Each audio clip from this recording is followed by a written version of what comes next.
Okey, yang ni banyak sikit lah, saya akan bagi tahu poin-poin penting. Jadi welding requirement dalam 31.3 dia bagi tahu kena ada qualified procedure, qualified welder. Setiap welder kena ada simbol, maksudnya dia nak ada nombor plate lah ataupun IC. Kalau orang ada IC, so setiap welder ada dia punya identify symbol. Supaya kita tahu welding ni siapa yang buat. Okey? Dan benda tu kena recordkan ataupun marking lah. Okey?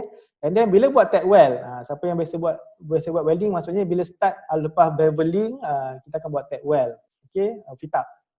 Jadi tag weld must be the same filler metal equivalent to the root pass. Jadi yang boleh buat adalah qualified welder sahaja. Okey, yang tuan-tuan boleh tengok pinning is prohibited. Pinning tak dibenarkan. Pinning ni apa, tuan-tuan boleh Google tengok. Alright, yang terakhir adalah no welding shall be carried out in rain, snow, sleet ataupun excessive wind. Bila tengah hujan jangan buat welding, kod tak bagi. Alright, ataupun ada tengah snow. Jadi tak boleh. Alright, so ini di dalam 31.3. And then antara benda yang tuan-tuan boleh refer juga 31.3 adalah requirement untuk preheat. Jadi preheat ni adalah pemanasan awal. Okay? Sebab apa? Sebab bila tuan-tuan buat welding, sebenarnya kalau ambient temperature contohlah dalam 30, okay, contoh and then bila kita buat welding, sebenarnya dia up sampai 1000 ke 2000 punya degree C. Sebenarnya daripada 30 naik ke 1000, dia punya thermal gradient tu terlalu tinggi. Jadi apa yang kita buat dengan preheat adalah kita naikkan sikit-sikit dulu. So dia tak terkejut sangat. Jadi kita naikkan dulu kepada preheat temperature, barulah kita akan start torch untuk welding. So ini kenapa buat preheat? Sebab kita nak minimiskan effect of high temperature and severe thermal gradient. Sudden naik, maksud tiba-tiba macam tiba-tiba lari pecut. Biasanya orang akan jogging dulu bagi panas badan baru kita berlari lah. Okay. Jadi dalam 31.3 dia beritahu dalam table 330.11 ni, dia akan bagi tahulah berapa temperature untuk preheat. Okay, so kalau tengok dekat sini, ni table dia. Alright. Jadi tuan-tuan tengok kat sini dia ada base metal, kita kena tahu material P number dia lah. Jadi tuan tengok ada mute kan, ada audio yang mengganggu. Alright, and then base metal ada carbon steel, alloy steel dan sebagainya. And then kita tengok dia punya material thickness, berapa inci. And then tengok dia punya limit, and then kita tahu dia punya minimum temperature. Contoh, okay. Contohlah kita nak buat satu joint, dia ketebalan dia adalah 0.5 inci dan material adalah P1, contohlah carbon steel biasa, A1OC grade B. Jadi bila kita buka table ni, berapakah dia punya, okay, untuk jawab soalan ni, apakah jawapan dia? Berapakah minimum preheat temperature untuk P1 thickness 0.5? Okay, siapa yang bersama saya boleh try jawab? Okay, dalam degree C berapakah dia punya temperature? Temperature dia akan jadi, okay, ada yang dah jawab 10 degree Celsius ataupun 50 Fahrenheit lah. Okay, jadi untuk P1, jadi dia kena naikkan minimum kepada 10 degree C ataupun 50 Fahrenheit. Okay, itu untuk ketebalan yang mana kurang daripada 1 inci. Tapi kalau lebih daripada 1 inci, contoh dia ada based on carbon content pula. Contohnya lah kalau pergi kat sini 10. Kalau pergi yang dekat bahagian bawah ni dah jadi 95 degree C. Okay, jadi ini table yang untuk kita determine preheat temperature. Okay, so biasanya bila nak buat WPS ke, nak buat welding procedure ataupun repair procedure, biasanya dia ada welding engineer lah yang akan dah check benda ni dan pastikan benda ni as per code punya requirement. Okay, ini adalah preheat. Senangnya kacang goreng. Alright, and then yang kedua, lepas dah siap welding, kita ada pula dipanggil PWHT, Post Weld Heat Treatment. Okay, dulu Petro ada buat servis ni, tapi kita dah nak jual lah barang tu. Kalau ada siapa nak beli PWHT equipment, khabar kita nak let go benda tu. Okay, jadi kenapa pula kena buat PWHT? Okay, so kalau tengok secara mudahnya, contohlah tadi kita kata kita berlari laju, lari pecut. Okay, so mula-mula kita warm up dulu, preheat, lepas tu baru kita welding. So welding ni kita lari pecut.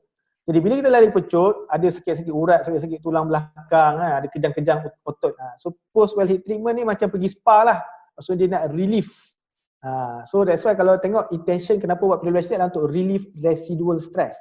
So bila kita introduce dengan with high temperature, sebenarnya akan ada residual stress.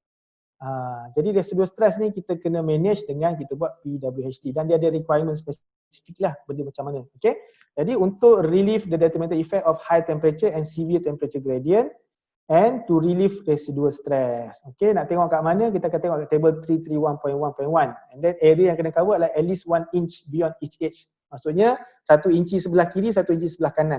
Itu dia punya requirement. Okay, ini table dia.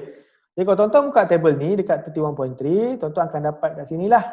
Okay, jadi kita ada dia punya pin number, group number, and then ni adalah holding temperature. Okay, kalau siapa yang biasa buat PWC dia akan tahu. So pertama kita akan ada heating rate, dia akan naik sampai contohlah kita ambil P1, sampailah contohnya 600 degree C holding. So kita akan hold kat situ 600. Contohnya dia holding 2 jam, kita akan hold 2 jam. Dah 2 jam baru kita turun balik. So ini dia punya proses kalau kita buat PWHT. So sekarang ni saya susah sikit nak tunjuk. Biasanya kalau saya mengajar saya ada whiteboard, saya boleh lukis, lebih mudah faham. So akan datang kita beli webcam yang lawa-lawa sikit, kita boleh gunalah. Sekarang ni guna komputer je, dia tak berapa clear. Alright. Jadi ini dia punya proses kepada PWHT. Contoh soalan dia. Okay, kalau dia ada P1 material, carbon steel, thickness dia adalah 2 inci.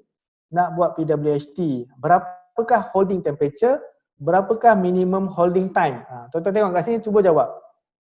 Okay, soalan pertama, berapakah holding temperature P1 2 inci material thickness dan juga holding time? Okay, boleh jawab dekat ruangan komen.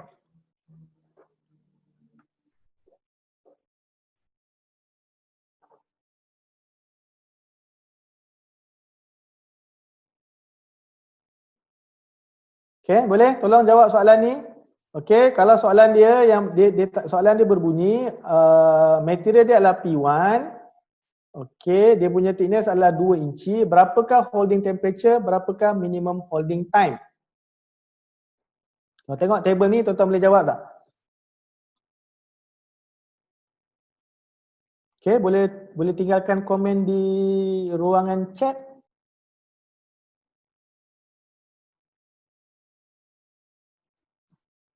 Okay, tak ada yang sudi mencuba. Okay, 650 degree C, 2 hour, alright. 1 hour per inch. Okay, 695 for 2 hour. Encik Yusof Helmi, terima kasih.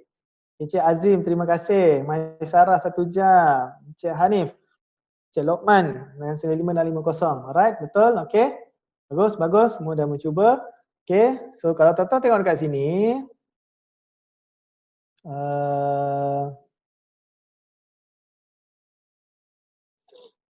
Alright. Jadi holding temperature untuk P1. Okay, P1 dia tak kisah dia punya ketebalan berapa. Kita akan dapat 595 sampai 650 degree C ataupun 1100 ke 1200 Fahrenheit. Okay, itulah dia punya holding temperature. So dia akan maintain kat temperature tersebut. Okay, yang kedua dia adalah holding time. Jadi thickness kita adalah 2 inci. Jadi dia ada kat sini up to 2 inch over 2 inch. So kita akan ambil yang belah kiri ni. Sebab 2 inci termasuk dekat bahagi sini. Up to tu sehingga. Jadi 2 inci termasuk kat inclusive of 2 inch. Apa beritahu kat sini? 1 jam 1 hour per inch. Jadi kita ada 2 inci, jadi kita perlukan 2 jam. Kalau contohnya 3 inci, dia akan jadi 3 jam lah. Okay? Jadi untuk jawapan dia, ini temperature dia, yang ini adalah holding time adalah 2 jam. Okay? Terima kasih kepada yang menjawab soalan. Anda hebat.